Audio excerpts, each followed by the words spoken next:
Hi, my name's Billy, I read books and welcome back to my channel, Book Reading Billy. And welcome to my video on the 20 authors that I've not read that I want to read. Now, 20 authors is quite a lot, but you'd be surprised, there were actually quite a lot more.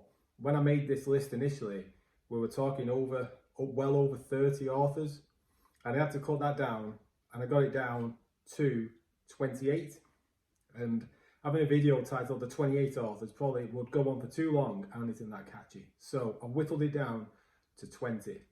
Now, just to give you an idea of some of the authors that didn't quite make the cut, there were Ursula K. Le Guin, Philip K. Dick, Ben Galley, Chris Wooding, Terry Pratchett, John Scalzi, Robert Heinlein and Isaac Asimov. So as you can see, there are some big hitters on that list. There's obviously a couple on there who are lesser known authors, but there are some world famous authors on there who didn't quite make my list. So the 20, this is in no particular order. This isn't a list of like in what order I want to read them or my priorities or favourites or anything like that. It's just the way they came to me. So before I get to that, if you've not already done so, subscribe to the channel, like this video and hit the bell icon so you get notified when I upload videos. So without further ado, let's start at the beginning, which is Adrian Tchaikovsky. I own probably about 7 or 8 of his books on Kindle, but the problem is, it's where do you even start? Because I think like I'm going to read an Adrian Tchaikovsky book, but do I start on his fantasy books or do I start on his science fiction books? Because his science fiction books, from what I see, are the more popular, but I read predominantly fantasy. But his main series in fantasy is 10 books long, In the Shadows of the Act. Do I really want to start a 10-book series? Oh, well, I'll go to the science fiction books then. Well, where do you even start? Do you go for standalone? Do you go for series? He seems to pump out like 7 books a year or something like that as well. So it's really difficult to keep up. So by the time I've thought, right, okay, well, I'm going to do this, I'm going to do that, I'm saying, oh, you know what, I've got a headache, I just want a book to read, I'm going to choose something else. So that's why I've never read one of his books. If you can advise me the best place for me to start with Adrian Tchaikovsky, I'd be very, very grateful. Is this even recording? Yes, it is. Brilliant. Right, next on the list is R. Scott Baker, author of these, the Prince of Nothing series and the Aspect Emperor series. These are the only, of these authors I'm going to talk about, he's the only one whose books I actually own in physical format. The rest are all digital. So the Prince of Nothing series, that's a trilogy. The Aspect Emperor series, I've only got 2 of them. I think that's a 4-book series. And I'm hoping to get to them in the autumn, because I figure when it's a bit darker here in England and the weather's turning a bit, and the early nights are drawing in, that's going to suit the mood of those books quite nicely. So, R. Scott Baker is going to get read later this year. R.J. Barker, on the other hand, I keep on flitting around with him. He's got 2 trilogies, the Tide Child and the Wounded Kingdom series. And these keep on getting my attention. He's not a particularly well-known author that I know of, but both series are liked. And the Wounded Kingdom one, I have the feel that that's going to be like almost like a training school setting a little bit, I think. If I'm wrong, please let me know. And I have realised recently that that's a trope I'm not a fan of. So that always puts me off. So then I think, well, I'll read the Tide Child series, but then I think that's the second series. So I want to read his first one first and see how he maybe progresses as an author. These dilemmas keep on putting me off. 4th author is Mike Brooks, author of The God King Chronicles. But the book in particular, the first book that caught my attention was The Black Coast. Now, that cover is what sold me on this, really. I don't really know why, but just the cover, the name of the book, just caught my attention. And when I was just doing a bit of research for this video, I realised that there's 3 books in this series out. I don't know if that means it's complete or not. If it is, and you know, please let me know in the comments below. But Mike Brooks. As soon as I saw that book and that cover, I thought, I'm going to read that. I own it on my digital, on my Kindle. It's just, as you can tell by this list, there's too many authors, too many books, and not enough time. Now, an author I'd not heard of before, it's weird, isn't it? Sometimes you can think you know quite a lot of books, quite a lot of authors and everything, and all of a sudden someone will come along and you're like, never heard of him. You look into his back catalogue and he's written loads of books, and that's Christopher Buehlman. And the book that caught my attention was The Black Tongue Thief. But then when you look into his back catalogue, he's wrote loads, and I think most of them are horror. But even so, his name keeps on popping up now, and people read his books and review his books and give him good ratings. So, yeah, I need to read his books. I need to read them. An author who's come to my attention in the last year, this is a self-published author, is Ryan Cahill, author of The Bound and the Broken. This is getting lots and lots and lots of positive reviews with the people I follow on BookTube. I think the third book is due out maybe later on this year. So I'm a bit of I like to know like the series is done or pretty much done before I start it. And the rate that this guy puts his books out, I'm pretty confident that series will get done and get done pretty quick. So I wanna read him because, you know, self-published author, decent books, good books, good reviews. Why would I not give him a go? Seventh author is Daniel Abraham, and he's part of the duo who wrote The Expanse, but he's got books in his own name, and namely the one that captures my attention is The Long Price Quartet. Now, I do have some reservations about this, despite all the good things I've heard, and that is, it's a quartet. Now, in my eyes, most series have a trilogy for a reason. When they get expanded a little bit longer than that, I think, have you stretched this out a bit too much? And also, from what I've seen, is those 4 books are done in a bind-up. So 2 books incorporating 4, in other words. And I have a problem with that. I really struggle reading. If I've got a book, bloody hell.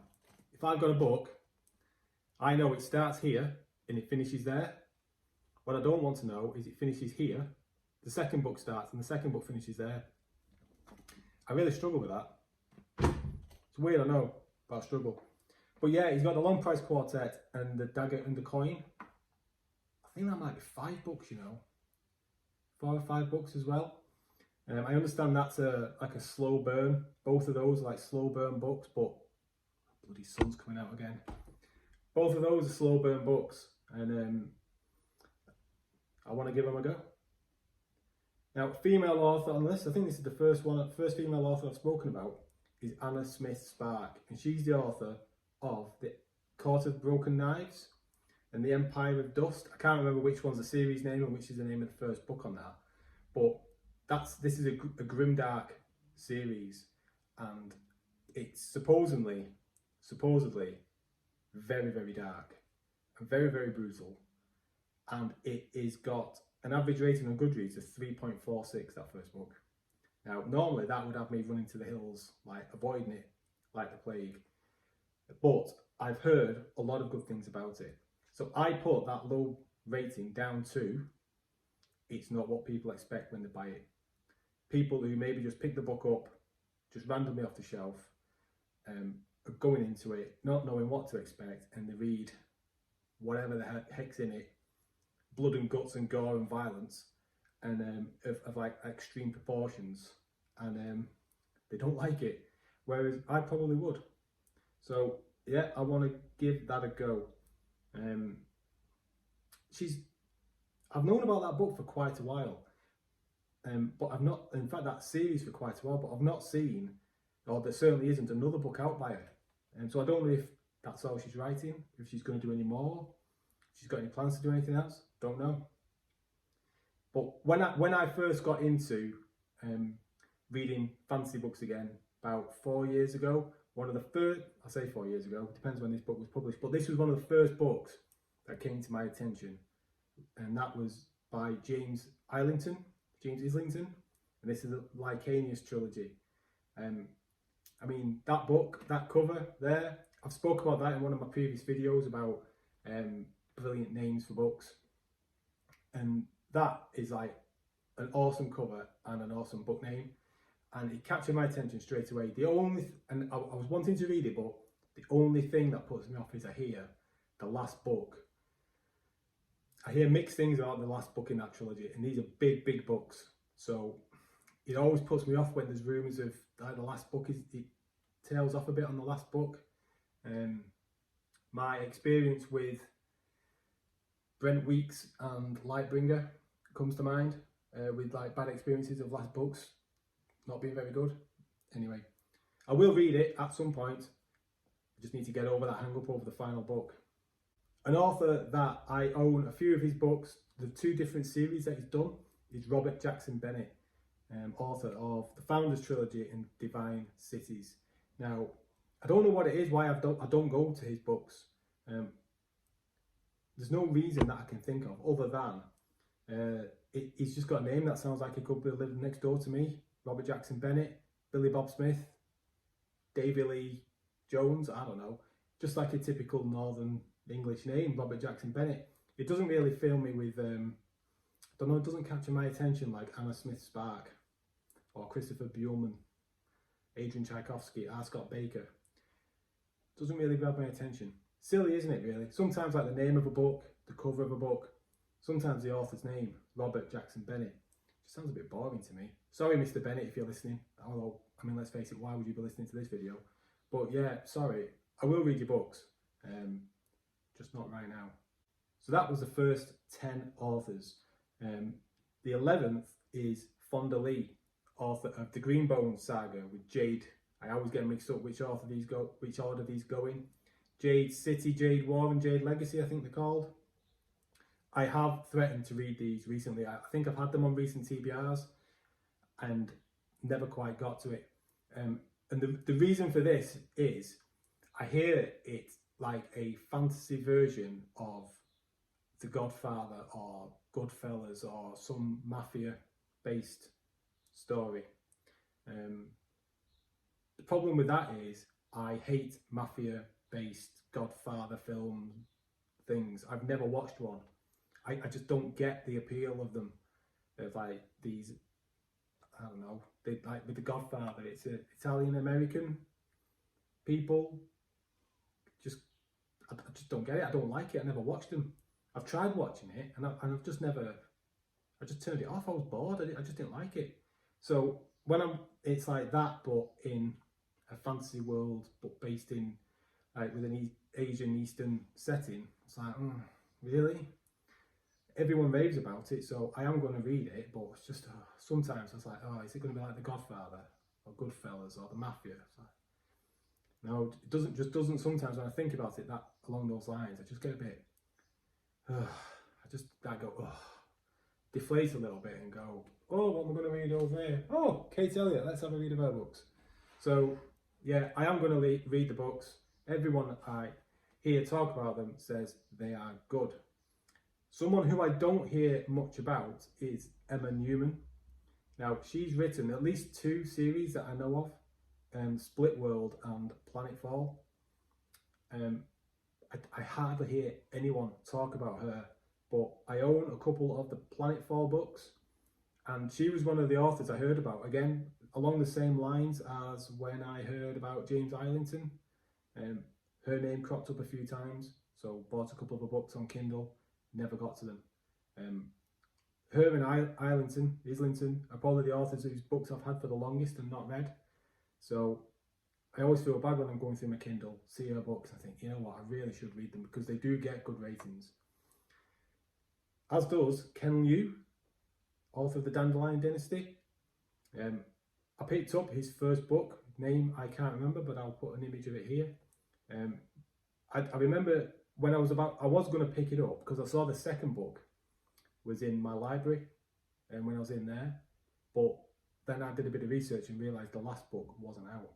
So I delayed reading it, but I believe the final book is out now. If it's a trilogy or a 4-book series, I don't know, but I believe it's completed. So there's no excuse for me to not get to it other than the fact I've got a lot of other books to read. Brian McClellan, The Powder Mage. I hear a lot of people saying that this is flintlock fantasy, I think, and people sometimes don't like flintlock fantasy.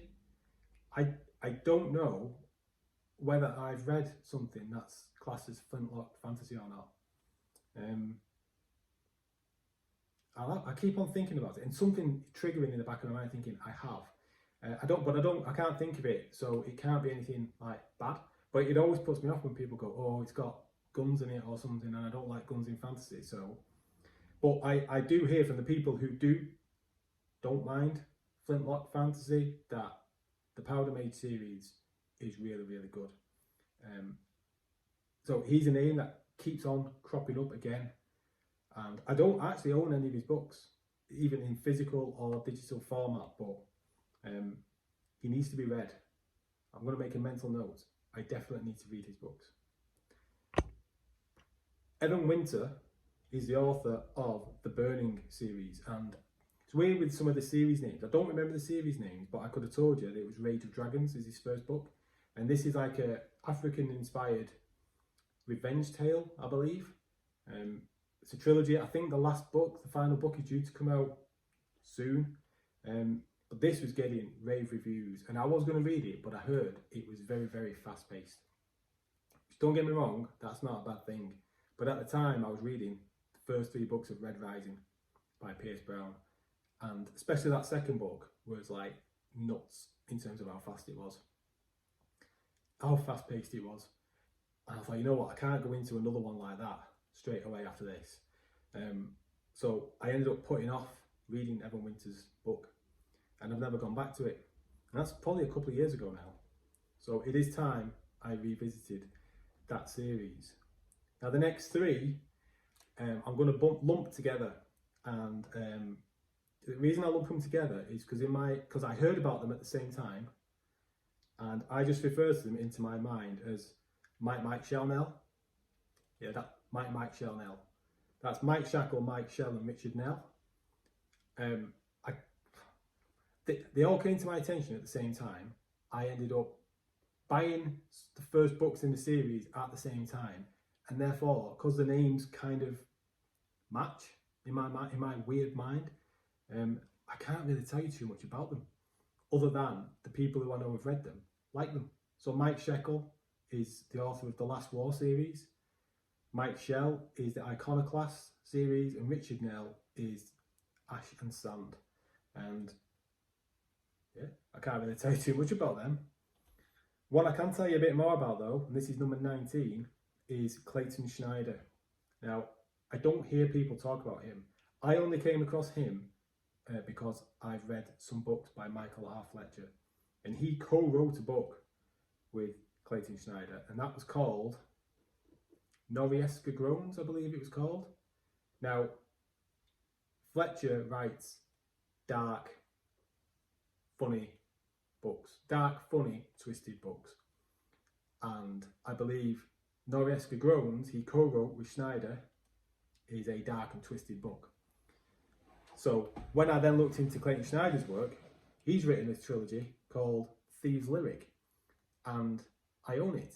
So I'm always tempted to, I need to give him a go, because if Fletcher's going to write a book, co-write a book with someone, they must have similar styles, similar tastes and influences. So if I like Fletcher, I'd have thought of him when I like Schneider. So yeah, I keep on wanting to give him a go.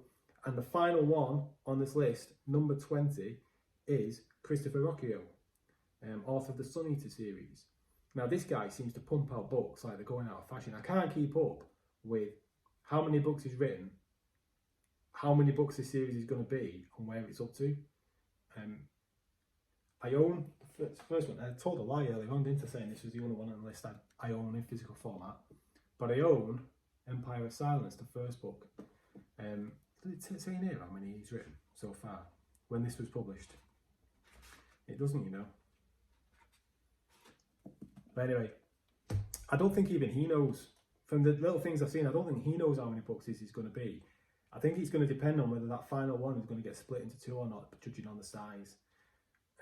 But the chunky books with a series of indeterminate length that isn't quite complete yet, and I have a number of other series on the go I want to get to, which is why I've put off starting them. I hear nothing but good things about them. I hear nothing but good, well, I say nothing but good things. I hear majority of good things about all these books and all these authors. But as you can appreciate, there's 20 authors with God knows how many books behind their names, and that is going to take one heck of a lot of reading. So, and then you've got those 8 or 9 others I spoke about who've written a heck of a lot of books as well. Just take Terry Pratchett, for example. How many books has he written? So, that's my list. What do you think? Have you read any of those authors? Which ones, out of those that I've spoke about, which should I prioritise? In one of my TBR videos, if I'm going to go, you know what, I'm going to look at this list, which one of those authors should I go for first? Let me know in the comments below. Thanks for watching, take care, I'll see you again in the next video. Bye.